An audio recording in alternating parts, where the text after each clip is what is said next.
ताकि निर्मल दा अगर शहीद नहीं होते, अपने सीने में चमरिया गेस्ट हाउस में गोली नहीं खाते, तो ये मामला दिल्ली तक नहीं जाता। दिल्ली में जो समय शायद राजीव गांधी जी की सरकार थी, उस समय जो बूटा सिंह मंत्री हुआ करते थे, उनके कानों तक ये संदेश नहीं जाता। ये निर्मल दा का खून ही है जो गिरा तो झारखंड की धरती में, लेकिन असर दिल्ली में हुआ था और उसी दिन से अलग झारखंड राज्य का चर्चा जोर पकड़ा था। लेकिन सवाल ये है, आज के व्यक्ता प्रश्न अच्छे कि निर्मलेर शहादत की जन्य এই যে নির্মলের শাহাদত, সুনীল মাহাতো सांसद वादेरो शहादत और माटी दिए, तो की जोड़ने वादे शहादत। आज निर्मल महतो ने हंसते हुए अपना बलिदान दे दिया, नहीं देखा कि मेरी माँ का क्या होगा, मेरे परिवार का क्या होगा। आज सुनील महतो की बात कीजिए, आज उनकी माँ जिंदा है, सुनील माँ एखोनो आछे जीवित आछे। आज के वादेर जगह तुम्हारा बाड़ी तुम्हें देखते पारी, आज के वादेर बाड़ी, वादेर घर परिवार, वादेर माय, वादेर मासी की अवस्था আছে कारो से किसी से छुपा नहीं है। लेकिन सवाल ये आज भी है कि राज किसके लिए बना। ये राज केवल हम लोग का गर्दन नहीं काटा गया है, इस राज को बनाने के लिए हम लोगों ने कहीं टाटा जमशेदपुर में, कहीं उषा मार्केट में, कहीं टिस्को में, तो कहीं तमाम फैक्ट्री में हम लोग ने जमीन भी दी है। लेकिन आज देखिए यही बगल में हमारी पढ़ी लिखी बहन लोग भी बैठी है, पढ़े लिखे भाई लोग भी बैठे हैं, और काम कौन कर रहे हैं वहां जाइए, जितना भी फैक्ट्री है उड़ीसा के लोग काम कर रहे हैं, उत्तर प्रदेश बिहार के लोग वहां ठेकेदारी कर रहे हैं, और हमारे लोग झोला ढोते हैं, मजदूरी करते हैं। तो बताइए क्या इसी दिन के लिए हम निर्मल महतो ने अपना शहादत दिया था? आप ही बताइए।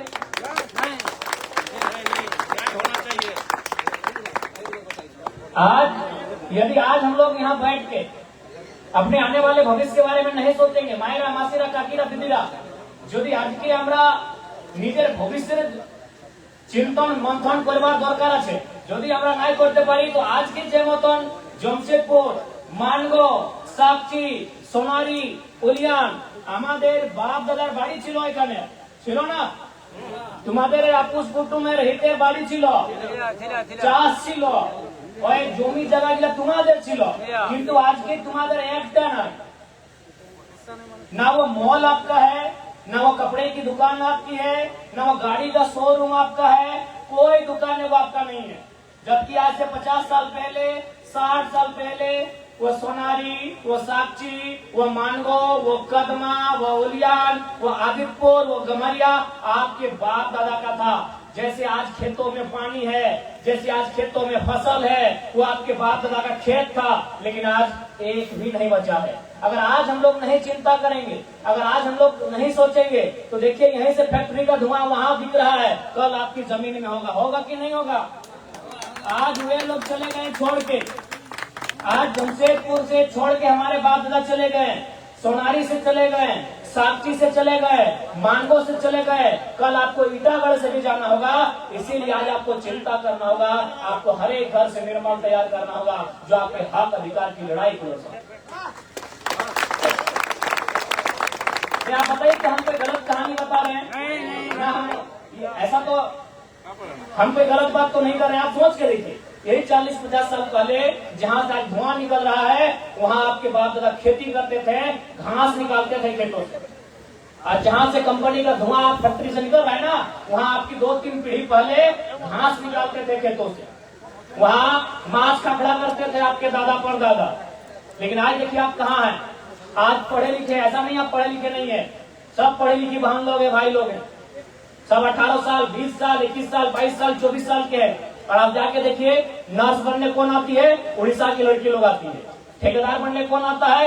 यूपी बिहार के लोग आते हैं। उतना तो छोड़िए, यहाँ विधायक बनने बन्ना गुप्ता आया है, यहाँ विधायक बनने सरयू राय आए हैं। क्या है भाई? खून बहेगा, कलेजा में गोली लगेगा निर्मल महतो का, और बिहार के सरयू राय और उत्तर प्रदेश के बन्ना गुप्ता अगर यहाँ से विधायक मंत्री बनेंगे तो तकलीफ होगा कि नहीं होगा? होगा कि नहीं होगा? बताइए ना भाई। 12 गोली लगेगा सुनील महतो का सीने में, एक नहीं 12 गोली लगा था सुनील महतो को। गोली समझते हैं ना, भले रियल में नहीं देखे हैं, फिल्म में देखे हैं ना। रियल में नहीं, ऐसे भी दलाल पुलिस वाला है तो डंडा लेके आया, बंदूक लेके आया तो दिखा देते हैं। रियल में नहीं देखे हैं गोली, फिल्म में देखे हैं ना। 12 गोली लगा था सुनील महतो पर, यही सारा गोली यहाँ मारा था, हाथ में पांव में नहीं मारा था, सारा कलेजा में मारा था। यानी गोली कौन खाया? सुनील महतो। और कौन बना यहाँ से विधायक? बन्ना गुप्ता। कहाँ का? उत्तर प्रदेश का। कौन बना? सरयू राय। कहाँ के? बिहार के। बताइए, हम इस बात पे आवाज उठाते तो लोग बोलता है लड़का बाहरी बिक्री करता है। कौन सा बाहरी बिक्री करते हैं भाई? मैंने हम मजदूरी करेंगे, आप ठेकेदारी करेंगे, तब बढ़िया बात है। मैं हम मजदूरी करें, झारखंड मेरा, हम मजदूरी करें, आप ठेकेदारी करें। झारखंड मेरा, हम वर्कर बने, आप जीएम बने, तब ठीक है। हम अपना हिस्सा मांग रहे हैं तो दिक्कत है, कोई बाहरी बिक्री नहीं है। आप बताइए ना, पटना में कई गो विधायक झारखंड से जाके बना है? कानपुर में बना झारखंड से विधायक जाके? कलकत्ता में झारखंड से जाके विधायक बना है? तो हम ठिका लेके रखे सबका, विधायक भी हम बनाएंगे, मैनेजर भी हम बनाएंगे, हमारी नौकरियों को भी बांटेंगे, जमीन भी हमारा आप लेंगे। इसीलिए आज चिंता का विषय है। आज यहाँ घर में बैठ के चिंता कीजिए, नहीं तो ये छोटे छोटे बच्चे जो आज मोबाइल चला रहे हैं, बहन लोग हैं, ये नूनी लोग, आप लोग नूनीरा बोलते हैं ना, हम लोग नूनी बोलते हैं। आज इनका भविष्य क्या होगा बताइए? आज तो आपके पास चले खेत है, आप यहाँ बैठ गए हैं, 20 साल बाद क्या लगता है आपको यहाँ कंपनी नहीं आएगी? खेत घट रहा है, कंपनी बढ़ रहा है। हमको पहला बात सुनेंगे, बहुत कोई बोलेगा कि हम कंपनी से हमको दिक्कत नहीं है। कंपनी में जो नियम बने वो रैयत के फेवर में बने, लोकल के फेवर में बने, वहाँ के जो जिला के लोग हैं उनके फेवर में बने। अगर कंपनी जमशेदपुर में है, अगर कंपनी में जमीन वहाँ का कुर्मी, वहाँ का हो, संथाल, गोंड, प्रधान लोग दिया है, तो नौकरी में प्राथमिकता उनको मिले। आप राजस्थान से लेके आएंगे नौकरी करने के लिए, आप गुजरात से लाएंगे नौकरी करने के लिए, तो तकलीफ होगा कि नहीं? हम कंपनी का विरोधी नहीं है। कंपनी में जो काम करना है, आप कंपनी में लोहा बनाइए, लकड़ा बनाइए, जो बनाना है आपको, जो बनाना है कंपनी में काम कीजिए। लेकिन सवाल है, जो लोग जमीन लेंगे, एक नियम बने, एक बढ़िया नियम बने। नियम क्या बने कि अगर आप जमीन ले रहे हैं, सबसे पहला बात, त्रिपक्षीय समझौता बने। एक पक्ष सरकार, क्योंकि सरकार आप गार्जियन है, एक पक्ष सरकार का रहे, एक पक्ष कंपनी का रहे, तीसरा पक्ष जनता का रहे। एग्रीमेंट हो, एग्रीमेंट में क्या हो कि अगर आप जमीन ले रहे हैं, मुआवजा देना होगा, मुआवजा देना होगा, परिवार को नियोजन देना होगा, उसके बाद नियोजन को पीढ़ी दर पीढ़ी ट्रांसफर करना होगा। ऐसा नहीं है कि चलिए इसी जमीन में कोई फैक्ट्री आया, अगर इसी जमीन में कोई फैक्ट्री आया, चलिए ठीक है, हम जमीन दे दिए, बदले में इस पीढ़ी को नौकरी मिल गया, लेकिन 30 साल बाद तो रिटायरमेंट है।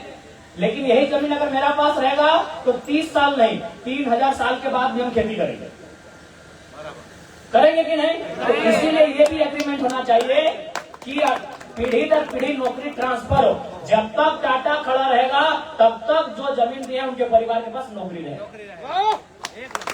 ये नियम होना चाहिए। तो हम लोग इसीलिए हम लोग राजनीति में आना चाहते हैं कि हम लोग नियम बनाएंगे, एक विस्थापन को बहुत मजबूत नीति बनाएंगे, जमीन अधिग्रहण का जो नीति रहेगा उसमें सरकार का सीधा हस्तक्षेप रहेगा और जनता के फेवर में होगा। नहीं, अभी टाटा की बात की, टाटा में बात करने से यहाँ के विधायक सांसद भी डरते हैं, क्योंकि टाटा 20 लाख करोड़ का संपत्ति है उसके पास, दुनिया में बहुत नाम है उसका। लेकिन जेन्युइन चीज आपको जानना होगा, टाटा पे बात करने से चंपा सोरेन जी भी डरते हैं, अर्जुन मुंडा जी भी डरते हैं, विद्युत बरन जी भी डरते हैं और बन्ना गुप्ता जी भी डरते हैं। सबको डर लगता है टाटा से बात करने के लिए, लेकिन हम नहीं डरते हैं। हमारा स्पष्ट कहना है, अगर टाटा का पहला बात है, सर्वे कीजिए, टाटा जमशेदपुर कितना में खड़ा है? 3000 एकड़ से 4000 एकड़ में जो भी उसका प्लांट है। समझिए बात को, टाटा जमशेदपुर का जो प्लांट खड़ा है, यानी जो चिमनी खड़ा है, जो उसका प्लांट खड़ा है, जो उसका मकान बन के खड़ा है, वो 3000 से लेके 4000 एकड़ में ही खड़ा है। तो भाई 15000 एकड़ जमीन कहा लिया है, 15000 एकड़ जमीन कहा लिया है? रियल एस्टेट को बेचने के लिए, ठेकेदार को बेचने के लिए, जमीन माफिया को बेचने के लिए, बिहार, बंगाल और बांग्लादेश के लोगों को बसाने के लिए हमने जमीन नहीं दिया है।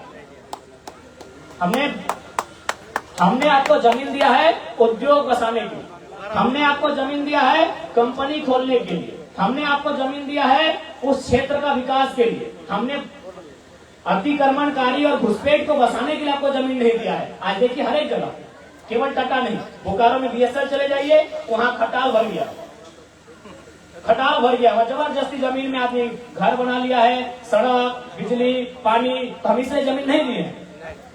हमने आपको जमीन दिया है उद्योग के लिए। आप उद्योग लगाइए, उद्योग की नीति बनाइए, सरकार नीति बनाए। 75% लोकल होंगे, 25 में आपको पूरी दुनिया से ले आइए, हमको दिक्कत नहीं, कोई दिक्कत नहीं। इसीलिए आज हमें चिंता करने की आवश्यकता है। नहीं तो आज बताइए हमारा तबीयत बहुत खराब है। जितना आज पिछले 3 साल से जितना हम चावल रोटी नहीं खाए, उससे हम दवा खाए। आज एक हम 29 साल का लड़का है, लेकिन जितना 2 साल उससे पहले हमारा कुछ नहीं था। हमें वो फुटबॉल, बहुत बढ़िया फुटबॉल खेलते थे, क्रिकेट खेलते थे, हम एकदम फिट फाट लड़का थे। लेकिन आज खाली 3 साल में झारखंड की चिंता को देख के, झारखंड के लोगों की दुर्दशा को देख के, झारखंड के लोगों के साथ हो रहे अन्याय को देख के, आज 3 साल में हम 12-13 को बीमारी पार के खाए। मेरा हाथ और पांव सलामत है, बाकी हर जगह मेरा शरीर डैमेज हो गया, लेकिन फिर हम रुकते नहीं। दोनों दांत हम उखाड़ के यहाँ आए। दांत तो समझते हैं भले दिखने में इतना है, लेकिन निकालता भी इतना बड़ा निकलता है। कितना दर्द हुआ होगा। 3-3 को बहरा इंजेक्शन दिया था हमको। बहरा समझते हैं, शरीर को शून्य करने वाला। 3-3 को इंजेक्शन देके मेरा शरीर को बहरा करके दांत निकाले हैं। 2 दिन पहले आज भाषण देने आए हैं। कहे कि हमको चिंता है झारखंड की। अगर अपनी चिंता होती तो डॉक्टर भी बोला 5 दिन बाद मुंह खोलिएगा, पूरा होगा आपका। तो हमें इसीलिए हम आपके बीच आए हैं कि हम धनबाद में रहते हैं, लेकिन हमारा जुड़ाव आपसे है। भले आज हम धनबाद में रहते हैं, लेकिन हमारा इतिहास किसी एक ही मिट्टी से होगा। हम एक ही मिट्टी से धीरे धीरे संख्या बढ़ते गए, हम यहाँ वहां जाके बसते गए, लेकिन हमारा आपसे सीधा संबंध है, हमारा आपसे ऐतिहासिक संबंध है, आपसे हमारा नस्ली संबंध है। भले हम धनबाद में रहते हैं, आप कोल्हान में रहते हैं, लेकिन आपसे हमारा अटूट संबंध है। आज हमें धनबाद में रह के कोल्हान की चिंता होती है, कोल्हान में रह के हमें रामगढ़ की चिंता होती है। आज हमारे साथ वो दुर्दशा हुई है, इसलिए हम चिंता करते हैं। बाकी नेताओं की क्या, आज मुख्यमंत्री आए हैं निर्मल दा को माला चढ़ाने। अगर निर्मल दा खाली पार्टी के बड़े नेता नहीं होते ना, तो मुख्यमंत्री आते तक नहीं। और आके भी देखिए क्या किया है, केवल अपना फोटो लगाया है। अरे कम से कम आज निर्मल दा को तो फोटो बनता था ऊपर में, 1000 को फोटो लगा, 1000 फोटो लगा मुख्यमंत्री का। आप आए हैं निर्मल दा को माला चढ़ाने और निर्मल दा का फोटो ही नहीं। चलिए तो जमशेदपुर घूम के, हम लोग घूम के आ रहे हैं, हम कोई गलत बात नहीं बोल रहे हैं, क्योंकि मुख्यमंत्री को कोई मतलब नहीं जनता से। आज मुख्यमंत्री, चलिए मुख्यमंत्री आते हैं संथाल समाज से।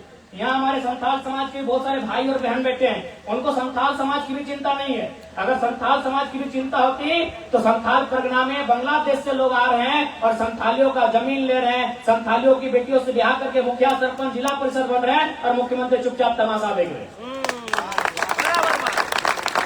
उनको केवल मतलब है मुख्यमंत्री को बसंत सोरेन से, कल्पना सोरेन से, 2 ही लोगों से मतलब है। और उसके बाद जो कल्पना सोरेन के बच्चे होंगे, बसंत सोरेन के जो बच्चे होंगे, उनसे मुख्यमंत्री को मतलब है। मैं बताइए, अगर सच में अगर इतने ही मुख्यमंत्री, तो निर्मल दा का फोटो ऊपर में काहे नहीं?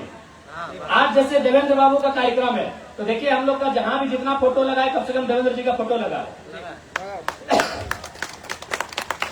आज निर्मल दा का फोटो कहीं नहीं दिख रहा है।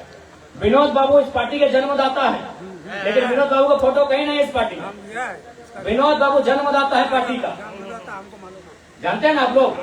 विनोद बाबू का नाम सुने हैं ना? धनबाद के बलियापुर से चल के दिशा गुरु शिबू शर्मा जिंदा, हमको पूछिएगा, उनका कोई एक मैटर हुआ था। गुरु जी का घर है रामगढ़ जिला का गोला प्रखंड का नेमरा गांव। अगर आप नहीं जानते तो सुन लीजिए। शिबू सोरेन जी का घर रांची भी नहीं है और दुमका भी नहीं है, उनका घर है रामगढ़ जिला नेमरा गांव, पूरा देहात में है, एकदम देहात में है, बंगाल से सटा हुआ एरिया है, जंगल एरिया, पूर्णिया साइड से। वो उनके साथ एक बार किसी महाजन से झगड़ा हुआ था, केस मुकदमा का मैटर था।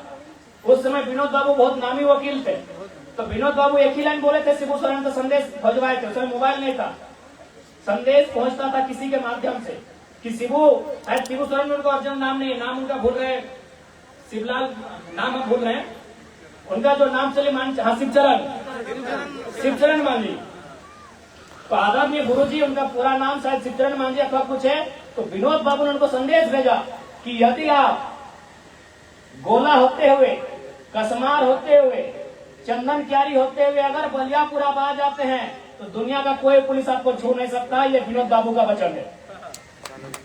शिबू सोरेन यानी गुरुजी वैसा ही किए, बोला होते हुए, कसमार होते हुए, चास चंदन क्यारी होते हुए बलियापुर चले गए और जैसे बलियापुर गए विनोद बाबू ने उनको केस मुकदमों से बचाया और उनको कहा कि आप संथाल परगना जाइए।